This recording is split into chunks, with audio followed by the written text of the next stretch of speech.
पुराने मगध राज्य में एक बहुत ही धनवान सेठ रहा करता था। उसके पास बहुत धन दौलत थी, लेकिन एक दिन उसने हिसाब लगाया तो पाया कि उसके पास जितनी भी दौलत है ये तो केवल उसके बच्चों तक ही पर्याप्त होगी। वो सोच में पड़ गया कि उसके बच्चों के बच्चे और फिर उनके बाद आने वाली पीढ़ियों के लिए धन की व्यवस्था कैसे होगी। धन के अभाव में तो उनका जीवन बहुत मुश्किल हो जाएगा। इसी बात के बारे में सोच सोचकर वो बहुत चिंतित रहने लगा। लेकिन उन्हीं दिनों तथागत गौतम बुद्ध मगध राज्य में पधारे हुए थे। तभी उसे किसी ने बताया कि तुम गौतम बुद्ध की शरण में चले जाओ, वो तुम्हारी सारी चिंताओं का समाधान अवश्य कर देंगे। वो सेठ तथागत के पास पहुंच जाता है और कहता है, बुद्ध, मैं चाहता हूं कि मेरे पास इतना धन हो कि मेरे बच्चे, उनके बाद उनके बच्चे और फिर उनके भी बच्चे, इसी तरह से अगली कई पीढ़ियां भी अगर मेरे धन का उपयोग करती रहें तो मेरा धन कभी समाप्त ना हो। क्या आप मुझे ऐसा धनवान सेठ बनने का आशीर्वाद या कोई तरीका दे सकते हैं? गौतम बुद्ध ने मुस्कुराते हुए कहा, ऐसा ही होगा, लेकिन उससे पहले तुम इस नगर के बाहर वाली झोपड़ी में रहने वाले परिवार को एक दिन के खाने की सामग्री देकर आओ। ये सुनकर सेठ बहुत खुश हुआ और तुरंत ही एक दिन के खाने की सामग्री से भरा थैला लेकर नगर की बाहर वाली कुटिया में पहुंच गया। वो जैसे ही कुटिया के अंदर गया तो उसने देखा कि कुटिया के अंदर एक बूढ़ी सास और उसकी जवान बहू है। बूढ़ी औरत बैठकर ध्यान कर रही थी और उसकी बहू रसोई में खाना बना रही थी। सेठ ने बहू की तरफ देखकर खाने की सामग्री का थैला आगे बढ़ाते हुए कहा, मैं इस नगर का एक अमीर सेठ हूं और तुम्हारे परिवार के लिए एक दिन के खाने का राशन लेकर आया हूं। ये सुनकर बहू ने मना करते हुए कहा, लेकिन हमारे पास आज के खाने की व्यवस्था है। ये सुनकर सेठ ने कहा, तो इससे कल के खाने की व्यवस्था हो जाएगी, इसे रख लो। उस औरत ने कहा कि माफ करें, लेकिन हम अगले दिन के लिए कुछ भी इकट्ठा नहीं करके रखते। हम रोज के खाने की व्यवस्था रोज ही करते हैं। ये सुनकर उस सेठ ने सोचा कि एक ये लोग हैं जो अपने कल के लिए खाने का सामान भी इकट्ठा नहीं करते, और एक मैं हूं जो अपने आने वाली पीढ़ियों के लिए धन इकट्ठा करने की चिंता में मरा जा रहा हूं। अब उस सेठ को समझ में आ चुका था कि आखिर गौतम बुद्ध ने उसे उस घर में आने को क्यों कहा था। अगले दिन सुबह होते ही वो सेठ फिर गौतम बुद्ध के पास पहुंच गया और बोला, आप जो भी मुझे समझाना चाहते थे मैं वो समझ चुका हूं, लेकिन क्या आप मुझे थोड़ा विस्तार से बताएंगे कि चिंता क्या होती है, ये कैसे पैदा होती है, और इस चिंता से मैं अपने मन को ग्रसित होने से कैसे रोक सकता हूं। तथागत ने कहना शुरू किया कि कल के लिए की जाने वाली चिंता हमारे कल को बदले या ना बदले, लेकिन वो हमारी आज की खुशी जरूर छीन लेती है। चिंता एक ऐसी मानसिक बीमारी है जो हमारे जीवन से हर तरह की खुशी छीन लेती है और इसे नीरस बना देती है। असल में चिंता का कोई वास्तविक स्वरूप नहीं होता। चिंता एक ऐसा भाव है, ऐसा विचार है जो आने वाले भविष्य के डर से पैदा होती है। जिन चीजों के ऊपर हमारा कोई नियंत्रण नहीं, जिनके लिए हम कुछ भी नहीं कर सकते, उन चीजों के बारे में बार बार सोचना ही तो चिंता है। गौतम बुद्ध ने आगे कहा, जरा एक बार गहराई से सोच कर देखो कि जिन चीजों में तुम्हारा बिल्कुल भी नियंत्रण नहीं है, जिन्हें तुम चाहकर भी नहीं बदल सकते, अगर उन चीजों के बारे में तुम पूरा दिन ना भी सोचो तो क्या बिगड़ जाएगा। ये सुनकर उस सेठ ने पूछा कि बुद्ध, आपके कहने का अर्थ ये है कि हम किसी भी चीज या घटना के बारे में सोचना ही छोड़ दें? बुद्ध ने उत्तर दिया, जीवन में जो भी समस्या आई है या फिर आने वाली है उसके बारे में विचार करके उसका समाधान निकालना, ये तो हमारी बुद्धि का धर्म है। लेकिन उसी समस्या के बारे में निरंतर लगातार बार बार सोचना, ये एक मानसिक बीमारी होती है। जब हमारा दिमाग किसी एक घटना, किसी एक विचार में अटक कर रह जाता है, उसी एक चीज या घटना के बारे में पूरे दिन सोचता रहता है, बस उसी चीज में ठहर कर रह जाता है, तो ऐसा विचार हमारे जीवन से सारी खुशी, सारा चैन, सारा आनंद छीन लेता है। चिंता करने का सीधा सा अर्थ है कि जो हमारे जीवन में हुआ ही नहीं उसके बारे में व्यर्थ ही सोचते रहना। बुद्ध ने सेठ की तरफ इशारा करते हुए कहा, आखिर बार बार एक ही समस्या के बारे में सोचकर तुम क्या बदल लोगे? लेकिन हाँ, अगर तुम उसके लिए कुछ कर रहे हो तो जरूर कुछ बदलाव ला सकते हो। लेकिन अगर तुम उस चीज या घटना के बारे में बार बार सोचना छोड़ दोगे तो कुछ भी नहीं बिगड़ने वाला। क्यों सोचते रहते हो एक ही बात के बारे में? क्यों अपनी हर खुशी और जीवन की शांति को अपने हाथों से उजाड़ देते हो? लोग भविष्य की जिन घटनाओं के बारे में सोच सोचकर परेशान होते रहते हैं, उनमें से ज्यादातर घटनाएं तो उनके जीवन में कभी घटती ही नहीं है। चिंता करने से तुम्हारी आने वाली समस्याओं का समाधान नहीं होने वाला, लेकिन तुम्हारा आज का सुख चैन जरूर चला जाएगा। तुम एक बात महसूस करना कि चिंता से भरा तुम्हारा कुछ समय तुम्हारे पूरे दिन की मेहनत से भी ज्यादा तुम्हें थका देता है। असल में जब कोई घटना वास्तविक जीवन में घट भी जाती है तो भी हमें वो उतना दुख नहीं देती जितना हमने उसके बारे में मन में सोच सोच कर खुद को दुखी किया होता है। तथागत का उपदेश सुनकर सेठ ने बुद्ध से पूछा, हे बुद्ध, तो फिर आपके अनुसार जीवन जीने का सही तरीका क्या है? बुद्ध ने उत्तर दिया कि बीते हुए कल का दूसरा नाम पश्चाताप और उदासी है और भविष्य का दूसरा नाम है संघर्ष। अगर आज हमारे मन में कोई इच्छा है और वो पूरी नहीं होती तो हम भविष्य की योजनाएं बनाने लगते हैं।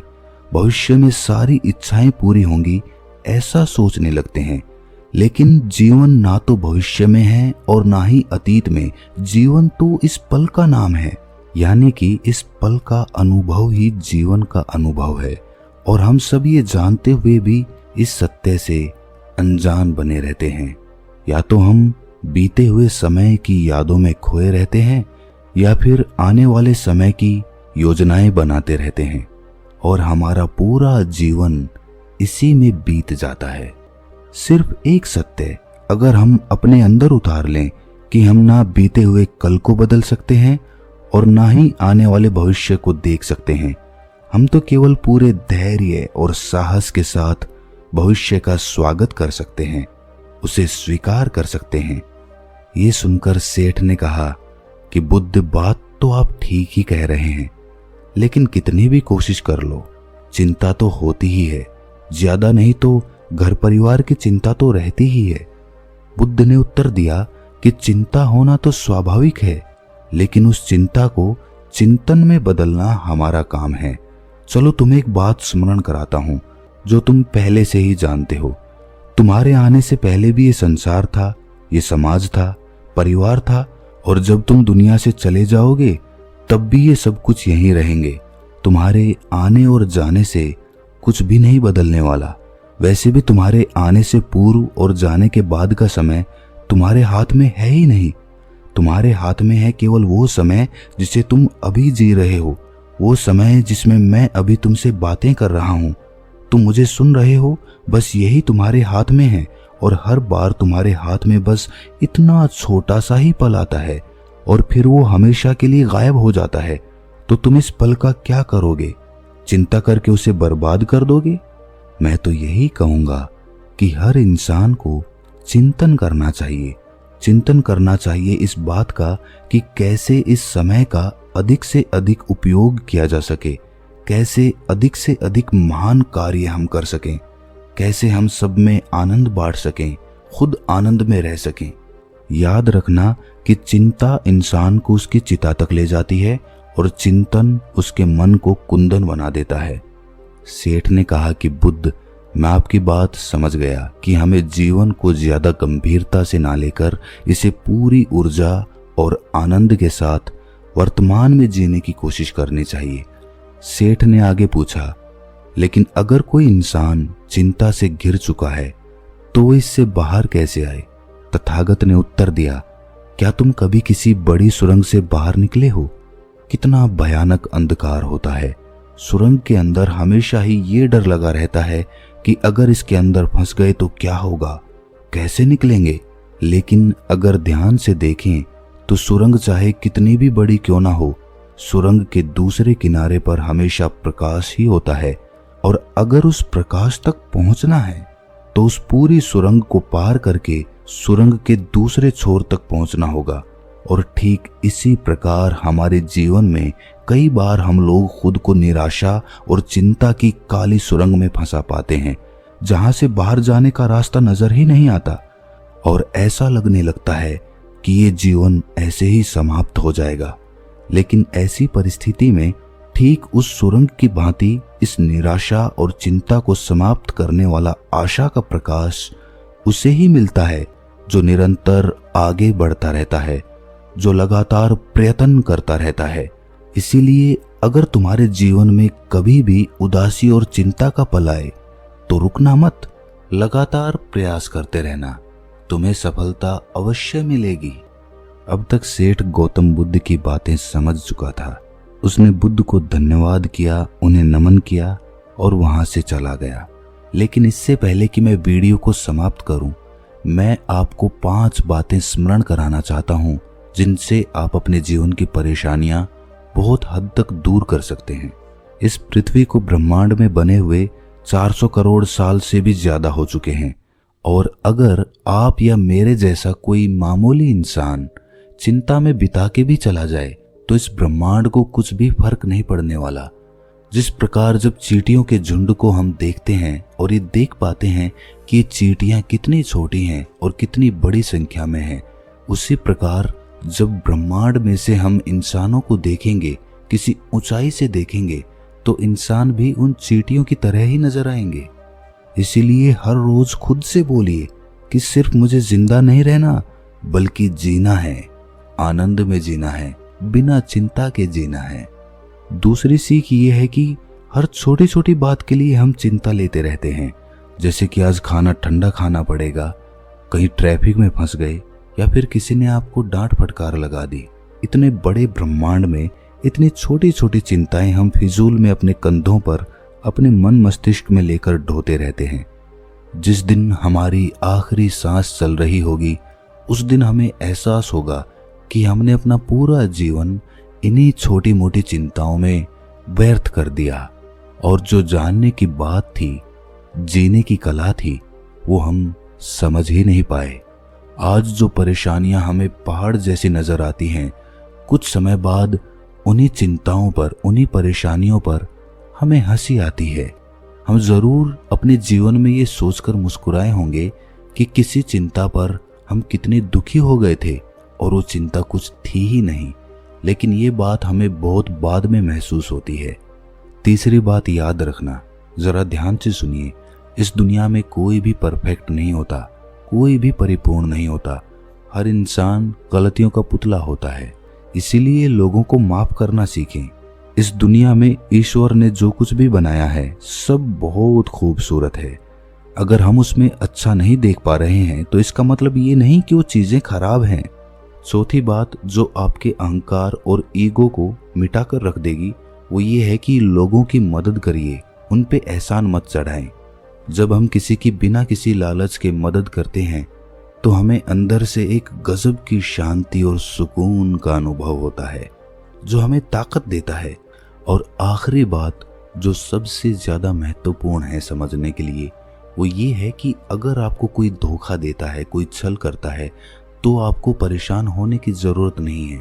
जो उसने किया वो उसका कर्म था, जो आपने किया, किसी की मदद की, वो आपका कर्म था। आपने अपना कर्म किया, आपको अपना फल भविष्य में जरूर मिलेगा, और जिसने आपके साथ बुरा किया उसे भी उसके कर्म का फल मिलेगा। लेकिन इसके लिए आपको परेशान होने की जरूरत नहीं है। आप अपने स्वभाव को मत बदलिए। हम अपने स्वभाव को इसीलिए बदल लेते हैं कि हमें अपने कर्मों के फल का अच्छी तरह से अनुभव नहीं होता, हमें पता नहीं चलता कि हमें अपने कर्मों का फल किस प्रकार मिलता है। लेकिन आप इसके लिए हमारे चैनल पर दूसरी वीडियो देख सकते हैं जो अभी रिसेंट में पोस्ट की गई है, जिसमें कर्मों के विधान के बारे में पूरी जानकारी दी गई है। तो दोस्तों, कैसी लगी ये कहानी आपको? कमेंट सेक्शन में जरूर बताना।